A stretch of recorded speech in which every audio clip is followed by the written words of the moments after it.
So it's my great pleasure to host you all here this morning at Spark Lab. My name's Simon. I'm from an agency called Shine, and we've had the great pleasure of working with Spark for this, which is the 167th version of Spark Lab. And could I just get an indication, anyone here for the first time to Spark Lab? Okay, well, fantastic. So let me just give you a little bit of an explanation on what this is about before I introduce a phenomenal speaker for this morning. And I don't use that expression lightly. Spark Lab is one of the attempts from Spark to unleash the potential in all New Zealanders. And unleashing the potential in all New Zealanders is a soundbite that will sound familiar to many. You would have heard variations of it, I'm sure, in your own daily course of work. I've personally never come across an organisation that's been that dedicated to unleashing the potential of New Zealanders than Spark. And the reason I say that is Spark Lab would be a great example. About 18 months ago, someone came up with an idea of why wouldn't you create an environment where like-minded people could network, could bounce off one another, could share inspiration and stories, and why wouldn't you do that for free? And 167 events later, that's exactly what we've done, touring the length and breadth of New Zealand with incredible speakers from every pocket of the world in every category imaginable. We started with what we called communities of interest. So that was film, music, architecture, design. And during one of those series, a designer in the room came up to us and said, look, these are fantastic, but what would be great is to concentrate some of these talks more on business. And in that instance, they were talking about the design of the business of design. Their analogy was it can be very lonely for someone senior in an organization or looking to start an organization and not really knowing where to start. Don't want to ask the dumb questions, don't want to be seen as being the dumb person. So we said, well, let's take care of that. So what started as a pilot has now come on to the series that we know today. The way this morning will work is there's a Mobi site that you use to come in on, and that's going to be the basis of the Q&A, essentially. So it is a Q&A, but not one of those sort of yell the questions from the floor, because on that Mobi site, there is a question panel. And if you ask your questions, that'll come through to me, and I'll do the moderation back and ask our wonderful guests the questions. From a health and safety perspective, 2 exits, either side of the building. In the case of a fire, please don't use the lift. Make your way down the stairs, and we'll assemble on the grass area out front. The building you're in, for those that don't know, is an old sailor's home.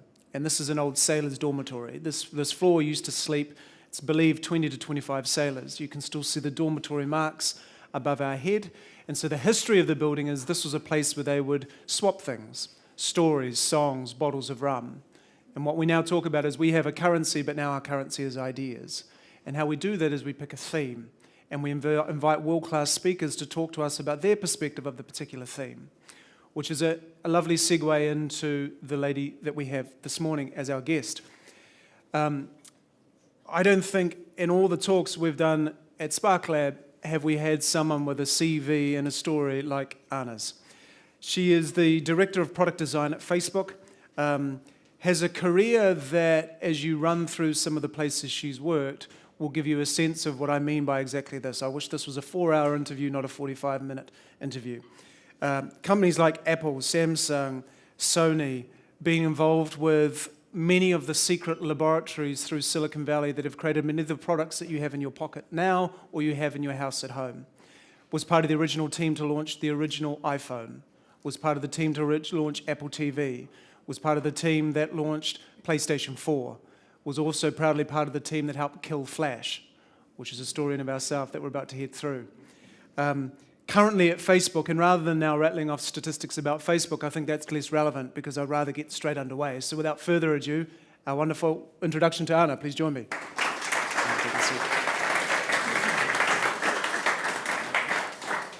So with a career like that, and now your current job, take us right back. How did this rodeo begin?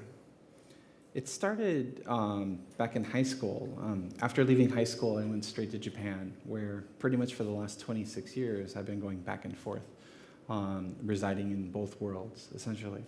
And it was a time when the United States was in a recession back in the 1990s, and I was not really quite sure what I really wanted to do with my life back in that period of time. I had been helping out as a storyboard intern on The Simpsons in the United States, a studio called Film Roman. And I thought I wanted to get into the animation industry. But to my dismay, finding out about how difficult the animation industry in Japan was, I decided to change course, alter my course, and dive into information design. where I then led me into graphic design, which inevitably led me into art direction, working for the Japanese edition of Wired magazine with a company called Dohosha Shippan. During that time at Dohosha, I discovered the power of a particular piece of software, a software that allowed individuals to tell really incredibly compelling stories, not through the series of traditional static imagery, but interactivity, and learning how you can code for that interactivity. And that software was Director. After using that software for a while, I was sort of discovered by a newly formed corporation based out of an acquisition and a separation of technologies called Macromedia. Aldus and Altus acquisition had happened, and they had split their portfolios apart. Freehand and Photographer and a bunch of other things that ended up going up to Macromedia, and Adobe PageMaker ended up going to Adobe from Aldus. And so I was recruited to start the original Japanese product management team at Macromedia Japan. That led me into how do I infuse customer needs, business priorities, all with the inevitable goal of how do we increase revenue, how do we drive user growth within a particular piece of software, and obviously help shareholder value. That was a really fun time. It was also probably the single most pivotal part in my life that allowed me to not really think I'd be residing in Japan the rest of my life, but I ended up wanting to come back to the Bay Area, being that the Bay Area is an incredibly inclusive and beautiful place to live. Ended up moving back to the United States, and I found myself kind of missing just solely focusing on design. And it was at that point I decided to leave Macromedia, and I went to work with a good friend of mine and very famous German designer, Erich Spiekermann, who had a firm called Meta Design back in the day in San Francisco. There were two offices, Berlin and San Francisco. I was there for a while. And then maybe like some of you who have used to had budgets to work on projects, I sort of longed for having that huge touch factor of being able to have a wider impact on the work that you were doing, and that's when I went to Adobe. And it was at the time when I went to Adobe, the team and I that were at Macromedia at the time that I left, we were working on the early versions of Dreamweaver. We were working on a bunch of other things around sort of the brand identity, working with Neville Brody in the redesign of the now infamous Macromedia M that looks like Mossberger from Japan. And Adobe was kind of trying to find themselves. They were trying to understand, what does the meaning of the web mean? What does the meaning of future multimodal publishing mean at the time? Which is how do you bring variable data together and create things dynamically?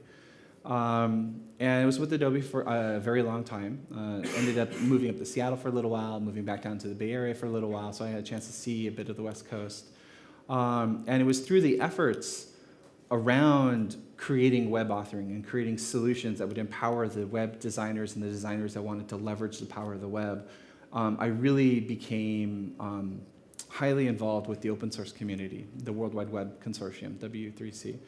And it was at this point, having been in Macromedia, having seen the acquisition of Flash, Future Splash back in the day, and at Adobe pushing the open standards, pushing that we knew that the open web would eventually win over proprietary plugins and the plugin system of the browsers at the time. We were part of the Cleanroom acquisition that when they were deciding, do we buy Macromedia? Do we buy this small, amazing company, small startup in Sweden called Aikivo that had an After Effects-like authoring tool that allowed you to do SVG, animations, and interactivity, all with open source vector graphics content. And inevitably, the decision was made. We're going to go with the brand. We're going to buy Macromedia. And a lot of us that were in the clean room ended up leaving. In an M&A case, you typically have to leave the company after an acquisition shuts down because you're exposed to proprietary information of the investigatory sort of company you're looking to acquire. A lot of us ended up going to Apple. And it was here where that sort of thread of, oh, it's really unfortunate that the open web didn't succeed. It's really unfortunate that proprietary won out temporarily. I brought that burning desire with me into Apple, of which I was part of a very large team, but in particular the areas that we were responsible for and sort of pushing innovation that led to a lot of the frameworks that you use today for iPhone and for Apple TV was core animation, the hardware accelerated WebKit, and a lot of what you know as HTML5, the video tag, the CSS 3D transitions. And a lot of that was based on us basically saying, we believe that this is the future. We believe we want to enable creatives and designers to really beautifully articulate lower third visual graphics, like broadcast animations and visual effects that you typically would find in motion picture credit sequences. And we were successful with that. And for better, for worse, that was sort of the nail in the coffin for Flash. And it took a few years after, even after I left, that finally Flash was put down to rest because of the security flaws and all the lack of thereof love and maintenance. But one of the fun things about that journey of sort of demising Flash was a good friend of mine, Gilles Drew, who was the ex-head for many years of the Flash authoring tool and the Flash platform at Macromedia and Adobe. I recruited him into Apple. And he was my partner in crime on this. So we had someone who really hated Flash and someone who loved Flash, but we saw the future. We saw that open was the future to come, open technologies and sources where ideas from around the world, academics from different universities around the world can contribute to this amazing spark that would create things that now we take for granted. OpenGL user experiences in video games, and just the beauty of a richness of typographical web that has a sense of depth and beautiful motion. So it was at Apple I was asked to help out with a company. I'm not going into too much details about this. You could probably look up your own information about it on the Wall Street Journal or the New York Times, but there was a biotechnology company called Theranos. And a lot of us from Apple had gone to Theranos. And Elizabeth was amazing. And we were there for a very brief while. And a lot of us ended up leaving.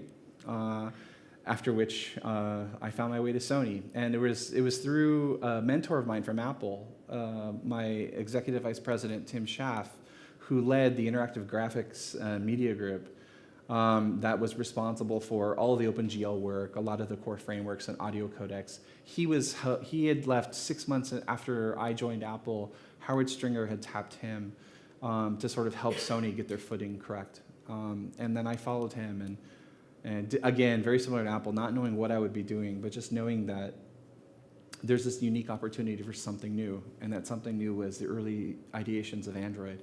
It was to create, with my team, the product that maybe some of you may know here, because you're outside of the Silicon Valley. You use not just iPhones in this part of the world, is Sony Xperia, the Xperia brand, amazingly renowned for its camera capabilities. And so we built the brand in what at the time was called UXP, User Experience Platform. And this is circa 2009. It was probably the world's, outside of the Apple human-computer interface guidelines, it was one of the first real mainstream pushes of doing a common core modular experience that would roll across all of the company's portfolios. Nowadays, you have Material from Google, and you've got the efforts that Microsoft is working on, and there's a few other things. Samsung has their own common interface called Lumi. And we worked on this platform, and it was with amazing reception of the customers in the market that Sony came and asked my team and said, hey, can you do this for all of the products, including like Alpha and Cybershot and their television line and their Vio division, their Walkman division? And I said, sure. So we moved over. Some of the team stayed behind and stayed with Sony Ericsson, Sony Mobile. Some of us moved over into Core Sony, the Creative Center, which is the global headquarters in Tokyo that works across all their products, reporting to the president, Kazirai, who's still president. And we started just tackling this. We started taking this philosophy of commonality and modularity and sort of bringing a richness of graphical storytelling through like little tiny animations. And that became what is known as Genom, the core common platform for Sony that still lives on today in a lot of aspects, and PS4 and everything else that they're kind of working on. If you see the sort of translucent ribbon in the background, that's usually, that's one of the core elements, DNA elements of Genom. An interesting design side point about Genom was, for me, I was looking to do something different. Like in the Xperia timeframe, we were leveraging game engine capabilities of the Snapdragon platform of Qualcomm. Since we had wide range and we had to deal with a variety of different hardware constraints, things that were incredibly restrained in memory and storage capacity to things that were incredibly powerful like PlayStation, I devised this schema, essentially. Progressive enhancement and graceful degradation. And we designed for that. We had fallbacks. We had how would this experience look if it was really GPU enabled, and how would this experience look like it was very hobbled and might only be a static web experience. And so we built for that and we deployed that. I was at Sony for a while, and a colleague of mine that helped build the Xperia platform with me, this individual named Koji Kodera, who had left Sony and he had become the chief product officer at HTC for many years. Koji and I decided to start a company around wearables before the Apple Watch came out. It was my first hardware startup that I had created. It was there we had created, and unfortunately didn't see the light of day in the real world, but it was a very fashion-forward women's bangle bracelet wearable that you'd wear on your wrist that had ceramic outer housing that allowed telephony to come in and out of it, and a sapphire crystal surface, 72 meters in length, that went from here to here and had 2 regions. And this had an immense array of biotechnology and telemetry gathering capabilities. Oxygen reading, both variants. We had galvanic skin response.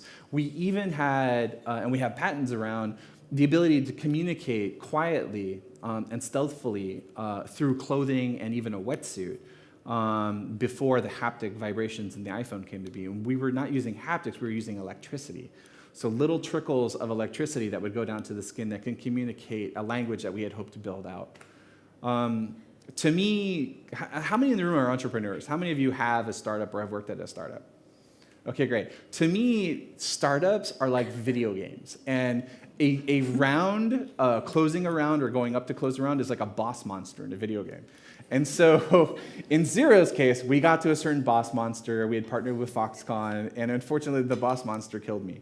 But I was not dismayed. I love hardware with an immense passion. And for those of you who saw a little bit of my talk yesterday, and I'll be talking again on Saturday at Semi-Permanent, I have a deep passion for just crafting the future, especially as it relates to software and hardware.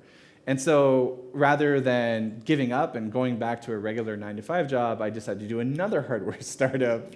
Hardware startups are not cheap. You could start a software startup for $100,000, but hardware startups, you need millions, tens of millions of dollars to do.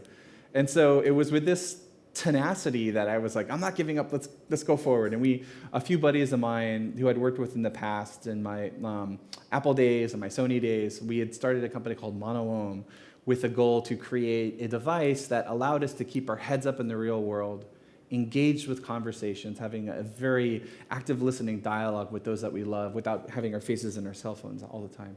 And that was the Roundable unit, the round smartphone. We got very far with it. I got to another boss monster, beat that boss monster, got to another boss monster, and inevitably, rather than being defeated by that boss monster, made a decision to basically part. And it wasn't through not being able to raise capital, but it was through just a difference of future visions, and we wished each other well, and we went on with our journey. And when I was doing that, I went back into hardware consultancy. I was helping out Sony on some interesting projects, some of which showed up last year at South by Southwest, where one of the challenges we were looking at was how can you deliver virtual reality without wearing a headset? And so we took this dome approach, and a lot of those of you that might have been at South by Southwest and the Sony booth could have experienced a small version of that. It was really cool. And then I decided, well, let's probably go back to the corporate world. And a good associate of mine had requested that I come and have a dialogue with the president and chairman of the board of Samsung in Korea, and that there was something they wanted to tell me about. And it was to go off and start work around some interesting new endeavors that were not traditionally in my foray.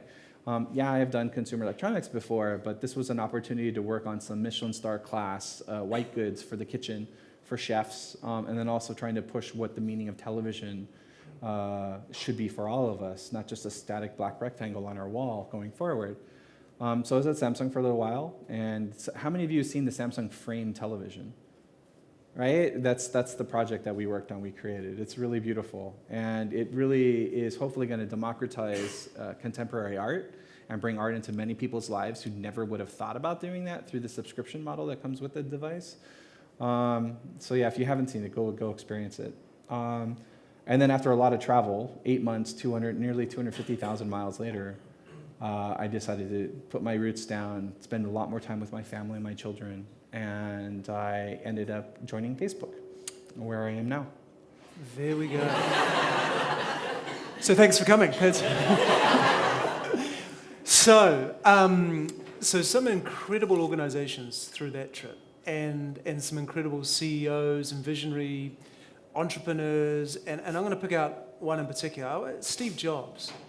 What's the Steve Jobs experience really like? Steve, when you're having a meeting with him and it's a small gathering, like 1-on-3 or 1-on-4, he was really nice. He was insightful. The things that I learned that were expected of those of us at the time were like, don't take notes, don't bring printouts to these meetings. If you have to, like maybe one printout to just display, like everything is like shred it, destroy it afterwards. And there was an offsite that I was at with a bunch of my engineers that we were working on. And coming from Adobe, I just joined Apple. I was like, pull up my Moleskine notebook, ready to take notes, for, a good student. And they're like, Anna, close your notebook. If you're not able to remember what's discussed here, if you're not able to remember the actions that you need to personally follow up on, you're not smart enough to work at Apple. And I closed my notebook, and I've kind of taken that to heart ever since. He's nice, but it is a fact. Steve is an amazing alpha dog. And if you get him in a room with 15 people and there's something, maybe he's upset, maybe he needs to basically communicate something, he'll rip someone's jugular out. And I've worked with a few people in my career that are very similar. And it was my experience with Steve that allowed me to navigate individuals with that persona, high ASPE, functioning, amazing, brilliant people. Later in my career, I came across another in my PlayStation days. But yeah. So, because what we read a lot about him or Johnny Ives is this relentless focus on design. How has the role of design changed over your career? The significance on It's interesting. So, if you go back to 1990, I think design as we know it was really relegated to objects, furniture design. I don't even think the art such as animation, which is an amazing storytelling medium, would be considered design. At Macromedia, I think they understood the benefit, especially creating applications and software for creatives. They knew that it had to be usable, had to be functional, and adding new capability to Director, enhancing freehand, taking all that knowledge, and same at Adobe. I think progressively it became, we need to collaborate with designers, HCI, user experience designers, and engineering. And a lot of times, like when I started working on the Adobe Go Live work, my team in Hamburg, a lot of them just understood the sort of value of design. We had inserted some people that were embedded over in Hamburg, Germany, to work with them as liaisons when we weren't present. But then progressively, that was in the software side. Hardware still we're mechanical, electrical engineers. We create it, we throw it over the wall, and maybe some beautiful housing might be applied to it. And Sony was probably, and still is, on the forefront, along with Apple and Samsung, to really sort of put design in the forefront and push things forward. But there was a period, I would say between 90, 95, up until probably 2005, where there were organizations that I had worked in, that I had encountered, where even above design and engineering, sales and marketing would have more power, primarily because they saw that's how money was made. They hadn't really connected that design made good business, that design thinking was incredibly important, and business cannot succeed without design thinking. And so it's changed over time. Yeah, right. So within one of the core tenets we understand within design thinking is this notion of empathy and walking curiously in the shoes of your user. Yeah. How has that in of itself changed? I think that through means and sort of understanding of, we really want to get into the hyper-local ethnographic perspective of individuals, we then there have started doing, in-country, in-house, in-group focus groups and customer visits. And that was not the case when I started in Macromedia. It's like, yeah, we invited some people over to the company to hear what they hated, what bugs they ran into, or what they wanted in the next version, or what they thought about the features in the next version. But for us to go sit down and visit, I think Adobe probably was one of the first companies at the foray of really doing that and sending people out. We went and visited every corner of the world when I was at Adobe. We embedded ourselves not only within the homes of the customers that were individual designers, but we sat in corporations that were using our products, huge publishing companies, to find out what their workflows were, what was gating them in a PDF or sort of an EPS workflow back in the day, for those of you that remember that stuff, to like, what bugs do they have with their web development. So it's become incredibly important. And empathy is one of my key tenets in sort of the mantra that I live by is, simple, human, and authentic. And you really can't be human, and you really can't get to that achievement of simplicity without being empathetic towards those that you're creating for. Fantastic. The environment being in one of the secret labs, when you're working on an innovation that the rest of the world can't see and certainly your competitors can't see till it's out. Talk to us about that. What's that like day in, day out? That, I have a therapist. I see a therapist. All good people should see therapists. And that's something that my therapist has called out with me. It's like, they can't believe that I have this capability. And I don't know if it's a superpower or if it's a bad thing, but the ability to compartmentalize. And I think that my time at Apple really helped me develop that compartmentalization, the ability to go into this project, not talk about it with anyone, be super hyper paranoid about dropping a code name or whatever it is with anyone, because you just don't do that. And I took that philosophy forward when I went to Theranos. Theranos was, again, hyper stealth. They were in stealth mode for 5-6 years before they went public with what they were doing. And then at Sony as well, I was brought in, and none of the other divisions were allowed to know what we were doing because they were worried that it would derail the work that they were doing for a lot of I love Sony Ericsson phones, so the original RTOS phones they were doing, real-time operating system phones that were not based on any main platform. And then if they found out, Android's happening, they're like, squirrel, it's like shiny new Bob, let's follow that. No, it's like, no, keep a small team, base it in America, away from Sweden, away from Lund, which is already pretty remote. And I think that's really helped me. And I brought that methodology of sometimes tertiary level NDAs, internal team usage, which means you get disclosed. When you get hired, then you might be disclosed a little bit more and another little bit more based on the severity of the secrecy of the projects. But we deployed a lot of that at Sony as well. And Samsung was super hyper secretive. Yeah. Right on. In one of your talks, Rise Like a Phoenix, you make reference to a lot of the work you were doing around the blended homes. Yeah. Now, for those that, and I'm one, those that aren't coders, though they really don't understand the back-end implications, but have heard things like the Internet of Things, and it sounds interesting, but we're not that clear on actually what does that mean. How, in your experience, what does this show up like in 5 years' time? So IoT was a buzzword. Mono, my last hardware startup, was based around, it was not only a phone, it was an IoT command and control object. IoT for all of us is just, it's here. We have to live with it. It's not standardized. There isn't a platform that's one yet. You have Nest, you have SmartThings from Samsung, you have other open open standards that are being worked on. And this means, I was having a conversation with one of the speakers here today of Airbnb, and I was just giving my vision of what that future would look like of a blended home. And let me just talk you through my scenario, what that might experience, and an actual deployed experience in 5 years' time might look like. You go and you secure an Airbnb. You arrive in the country, you're having this nice dialogue, like, welcome to the country, check-in time is 3 p.m., blah, blah, blah. And then you start meandering your way over to where your rental is. And as you get closer, then you use geofencing to approximate where your location is to the rental unit. And it might send you a message, you're here at 1, you're not supposed to come until 3 p.m. Shame on you, go to a cafe or something. And then when it is time, you approach it, and let's say we're in South Korea, you approach this home, and the door unlocks, very similar to the August type functionality, right? You have a door lock, and the door security system is IoT geolocation enabled. You then go inside, and imagine you've got a rice cooker and a stove and a heating unit for the room, and it's all in Hangul. But you don't read Hangul, but you have the ability to either, using a smart device, come close to it, and it'll translate all of the variable sort of commands on it, or itself is e-paper on the actual piece of hardware. And that dynamically would change the Korean variables into English variables or Spanish variables based on knowing who is staying there at that time. That's an example of IoT within the home. And the blended home essentially means that whether it's your living room with your television and your home entertainment system, your kitchen that may have a sous vide machine and a poaching oven and other connected devices, to your bedroom and to your bathroom, that they all can cross-communicate with one another. If there's an alert, like the sous vides, basically temperatures dropping or the water levels dropping, give you alerts.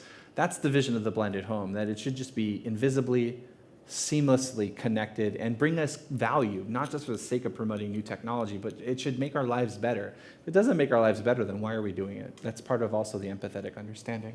So when we use them words like empathetic, how do you design for human emotions and different states and stresses? So when I talk to my fridge or my light and I'm hungover versus I'm really motivated, how do you pick up that nuance? That is something that's untapped. And I talked about it, so I'm talking about this on Saturday. My talk is about trust, designing for customers through deep empathy to develop a strong bond of trust. And we do that through a dance of love and empathy. And the talk that I give, it's about how do we take the 5 languages of love. And actually there's 7 new languages. There's 2 additional ones. Solidarity and belief and emotional processing are the 2 new languages of love that come into that.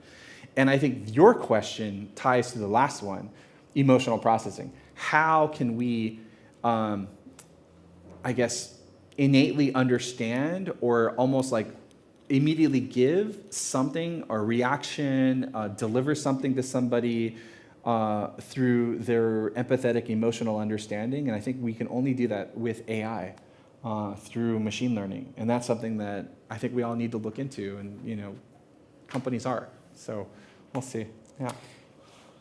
I want to change tack slightly. Go to building teams around creativity and looking for inspiration. So in your daily course of work with your daily teams, how do you encourage? Let's start first with diversity of thinking. How do you embed that as part of a core DNA in a culture? Historically, the teams that I've collaborated with, we've always looked at, for example, somebody from product planning or product management or marketing will come to us and say, here's an opportunity. We then would sit down with them and we'd understand, does that opportunity really make sense? And then we try to get into the hearts and minds of the customers. And I think that everyone that I've worked with up until now, even more so now at Facebook, I'm new to Facebook, and the team members that I'm just now starting to work with really impress me so much. The sort of mentality of agency that an individual has, the sort of empowerment of almost like even though you're working on this thing, you are your own individual CEO for that experience. And I think that's incredibly powerful. And everything I've learned thus far and what I know now, I want to take that mentality and move that forward into the future building of teams going forward, because I think what Facebook is doing is really right. It's like spot on. But you just have to be able to be willing to really deeply understand and understand the business constraints. There is a time when it needs to ship in order to meet that milestone of generating revenue. And there's cost trade-offs. Sometimes you have to say, okay, it won't be 100%. It'll be 60%, 40% remaining, and then you'll stagger that 40% into version 1.1, version 1.2, version 1.3. Gotcha. You just have to be willing to also be emotionally detached to know that you have to make this decision. It's for the end user, but you also have to ship as well. And with that in mind, so what takes you to Facebook? What was the draw for that? So I was helping out Barack Obama's last administration on LGBTQ related issues. I was part of a group in the Silicon Valley called Lesbians Who Tech. And I was out there at the White House in the East Wing and the West Wing and working on policy. And I had met a good friend of mine from Facebook, and a few people from Facebook were with me on that tour. And I fell in love with the culture and how open and incredibly diverse Facebook was. And when I was going around looking at opportunities, there was an hour in one of my interviews at Facebook where an individual, a good friend of mine now, brought me to have a cup of coffee before I was escorted out. And we have an internal coffee house, different chains like Blue Bottle and Phil's and St. Frank.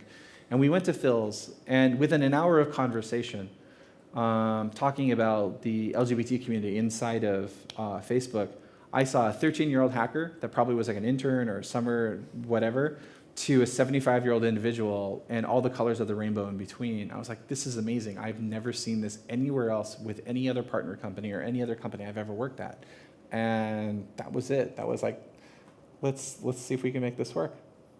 And without asking you to give away the trade secrets, what are you most curious about? Where to next for Facebook? What's that big opportunity? For me, I think it's how do we deploy and through empathy Facebook, I just come out of design camp, and every new employee goes through design camp, and they also had just surpassed a huge milestone. There are over 2 billion active users worldwide.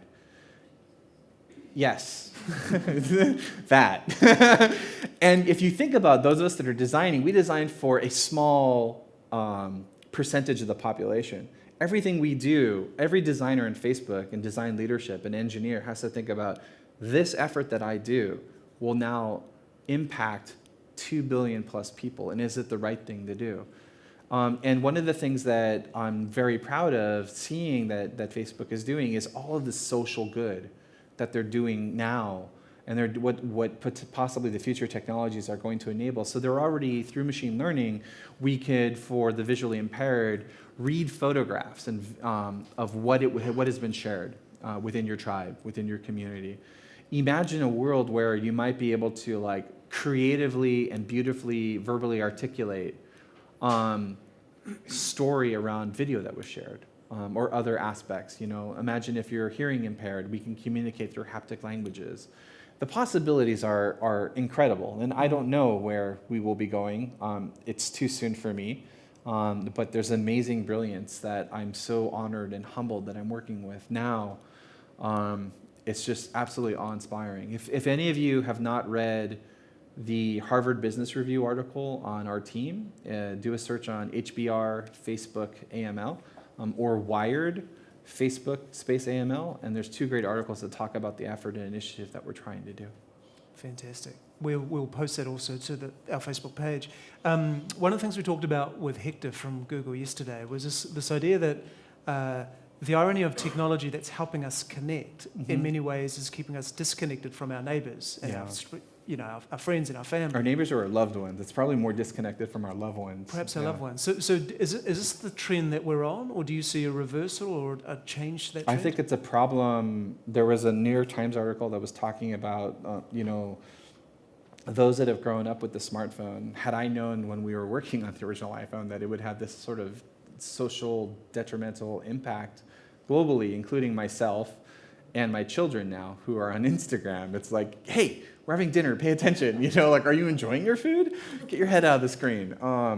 We just need to explore and find a solution for this. There isn't anything I think we could say is a quick fix. It's a deeper issue than that, and it definitely has to be addressed, and I think a lot of us are looking into this. But let's just use that as a theme. So here's an observation that through the successful original design of what's now known as the iPhone, we've now got a different set of issues. If you were solving for that issue now, what might be some of the design considerations that you'd look to address? So we actually had some features and functionality we were thinking up in the Runcible idea, which was we were not going to allow audio. So there was no speaker on the device, and that was by design intent, so that if we went to dinner, well, the use case was it could be your primary social phone. You have your iPhone for work, where you need to take phone calls into your business, but then at night, if you're going out with your loved one on a date, if you're going to spend time with your kids, you take your Runcible unit, and it allowed you to be disconnected audio-wise. If there was really an emergency, it would vibrate, it'll let you know you can communicate via texting, or if you had BLE capability, a headset or your car system, you can make a phone call. But its intent was to suppress that ability to always call or use it as you would your traditional smartphone, trying to break that habit. Right. And I think there's a lot of exploration of how do we change people's habits, which for better or for worse are distracted with this smartphone generation. I think it's a really fun challenge to go after. I hope there's a lot more people in the world that are thinking about this. A couple of questions that are coming through at the moment are, and I guess in many ways akin to an incredible brand like Levi's. When you're a product or a brand or an experience like Facebook that becomes so big, so omnipresent, that then younger generations are looking for the alternative to a Facebook, how do you future-proof relevance? How do you continually remain relevant for emerging users of technology? That's something I'm going to electively choose not to answer. Let's just say that it's a thing that we care about. We care about making sure that we can reach out to all of the age demographics that are out there right now. And I think that same problem is true for other companies that I've worked at. And I'll answer it from another company's perspective because I'm so new to Facebook. I don't want to take that on just now. Sony's perspective. Sony in its heyday with the Walkman, as you all seen Guardians of the Galaxy, was like, Star-Lord's favorite childhood coveted, object. Changed the Zune, not to spoil things, but like, if you think about, Sony also is going through a renaissance right now. If any of you have seen the products that they came out with this year at CES, they're on their A game again. They know that where they failed was only in software. They're coming back with a vengeance. Vengeance is probably the wrong word. They're coming back with a passion to really enhance people's lives, because they know they need to bring cognitive relevance to the younger generation who are completely detached from what the Sony brand means. I think a lot of companies go through this. I think Samsung's probably also going to be going through it. For those that do their first walk through a Facebook environment or a Google environment, one of the first comments people make is, look at all this food is for free, all these facilities for staff. And without talking necessarily about Facebook is way different and way better than Google. No, right. So like, I'll give you an example. This blew my mind. So I'm fortunate enough, my team, to be based in what's called Building 20. It's the new Frank Gehry architected building. And it's 1.5 miles long. It's going to be 3 miles long when the second extent gets completed. But it's gorgeous. It's a creative's oasis. We have a thing, if you look it up, Facebook Artists in Residence, where we bring in all these artists and contribute to the environment that's inside of the building. But the thing that blew my mind was not that. Even though I was probably one of the first people on an interview to hug the wall, I went upstairs and there's a garden upstairs, and I was like, can I just pause this conversation for a moment? I go and I hug the aircraft aluminum stainless steel wall. I'm like, Frank Gehry, Bilbao, Walt Disney Concert Hall, and they're like, you're the first person to ever do that. Like, I love architecture. Was like the main campus, the classic campus, that's actually the old Sun Microsystems area. And on day one of design camp, I walk in, I'm like, I have this weird feeling I've been and experienced this before.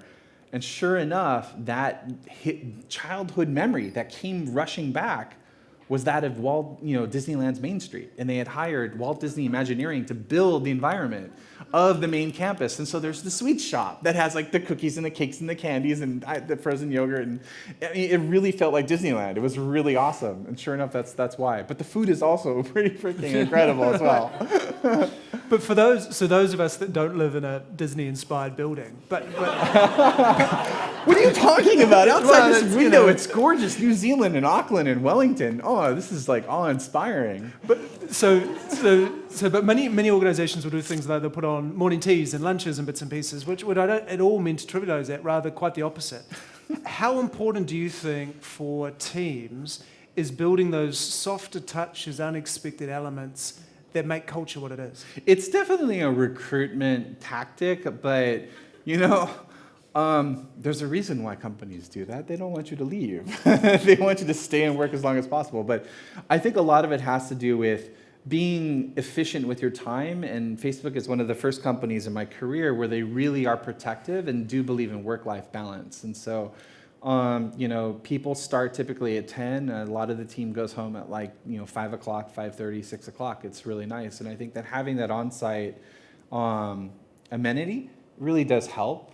It's not a necessity, but it does help. In particular, where Facebook is located, it's not like Google is in Mountain View, Apple's in Cupertino, and they've got great restaurant culture in that area. And Menlo Park is kind of off by the bay. It's sort of isolated. And if we were to leave to go get lunch, it would take up an hour and a half of our time, versus we can grab something really nice and healthy, and with a large variety of different things to nobble on and get your work done. Yeah, right. Fantastic. For those that are parents in the room, and the experience that you've been on with the organisations you've worked with, one of the often conversations we end up having is about this sort of dichotomy between, or this divergence between where technology is heading, where education is currently at. What sort of advice would you give parents in the room? Now, I've brought my 10-year-old daughter this morning to listen to this. What sort of advice would you give the next generation or the next generation's generation on how to succeed or be most able to compete in the world that you're already competing in? I thought you were going to go with what age is appropriate to have an iPhone, but not with my daughter in the room, no. Yeah, she's got one. She's ahead of my kids. Yeah, my daughters would be very jealous of you. I think that if there's a gift we can give our children, if there's a gift you could give your daughters, the gift you can give to any of your kids, get them outside of your world, get them outside of your city, travel with them, get them to go live abroad so they have a global perspective. I don't think I'd be the person I am today if I had not left to go live in Japan. Especially in our world as it is today, with the crazy leaders that are in our world today, we have to have this non-self-centered country myopic perspective. Even us in the Valley, we have to think outside of the Silicon Valley. We have to get out of our microcosm that is shallow alto to a degree. We've got to think about what's going on in India, what's going on in Brazil, what's going on in Russia, what's going on in China, and just be a citizen of the world. Travel, get your children out there, go experience the world with them, and have them experience as many cultures, and whether or not they have the aptitude or not, learn as many languages as possible. I think that's going to be huge for them. So you talk a lot about words like tenacity and grit. Mm-hmm. How mandatory are those in the environment you're working in? Very, and also squirrel suit. Being like What's those who know squirrel suits, right? Like they're base jumpers, and instead of they have a parachute, but they also have a squirrel suit that allows them to, as they're falling, they spread their arms and they fly like a glider. And my thinking over my life has been to embrace fear and not let fear consume you. And there's lots of challenges we face. Like somebody will say no to an idea we have. Engineering will say that's unachievable or unrealistic given today's current state of technology of affairs. And you have to challenge them. And I think it's through grit and tenacity that you're only able to really sort of bond with those individuals, improve them, and work with them to see a different perspective. And having that squirrel suit jumping off the cliff, embracing that fear, will like elevate you. It'll get you up and get you where you need to go. Fantastic. Ladies and gentlemen, we're getting close to time. So in the run to final questions, one of the things that you talk about in the hygiene mantra. Share with the room, if you don't mind, what that's about. So the sort of design thinking that we do in product design, there's a baseline of hygiene. And I think when you think about commonality of a platform you're designing for, there were things you have to be checking off. And having a common language, a visual language that's consistent is a hygiene aspect. Interaction patterns are hygiene aspects. I think in the near future, people should be looking at illumination as a language as part of that design hygiene, haptics as a language as part of that hygiene, audio storytelling, like sort of audio design for experiences is part of that hygiene. And another interesting hygiene aspect as we think about design, we need to think about what's the soul. Like, what is it that we create, for example, AI or speech? Should this entity feel more like sort of somebody that's either working for you or you working for them, or should it be way more that of a close confidant, a best friend? And the best example of that would be the movie Her. And if you think about the dialogue between the AI platform and the individual, while that was a relationship, it was also your best friend, your best confidant, how you can have that discussion. And that's sort of new hygiene we need to be thinking about as we look to the future and define the future together, all of us. Fantastic.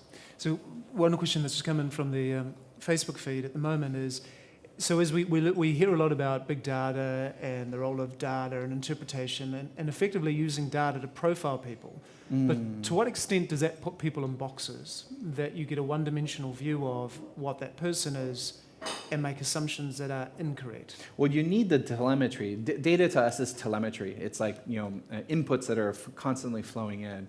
And there's a lot of telemetry that you need to basically glean insight to craft future experiences. And without that data, you're not going to be able to do very much. And I think those of us, we live in a world today where we have credit cards and we buy things at the store and we might be part of a supermarket, program. We just have to know we're giving that data up. And we hope that the individuals that are harvesting that data are going to use it for non-nefarious means, ethical good reasons. And so I think that we have to be not very afraid of that and embrace it, knowing and trusting those individuals like us that will do right by it. And we're individuals who are, very much always thinking about ethical practices of like, does this make sense? And if it doesn't make sense, like I personally empower my team and I myself will raise my hand and question, is this the right thing to do? We just all have to be protectors of that. And is there any trade-off between, as we become increasingly aware of and driven by data, the trade-off with creativity? Or can creativity live equally amongst I think the it data? can live equally, because if you think about where information design was, like if you go back to any of the Tufte discussions and how he's looked at information design, data is information that can be designed for. Airbnb's talk, I think, also is about that as well. And I think that I'm a big infographic and information design nerd, so I love typography and rich data visual synthesis, and so I think there's a lot the community can do with data.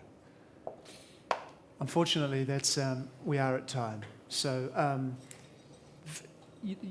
hearing stories from Steve Jobs to Disney-inspired offices to the importance of human-focused design, the journey that we're on, has been a real pleasure this morning. So, ladies and gentlemen, if you could please join me in our appreciation.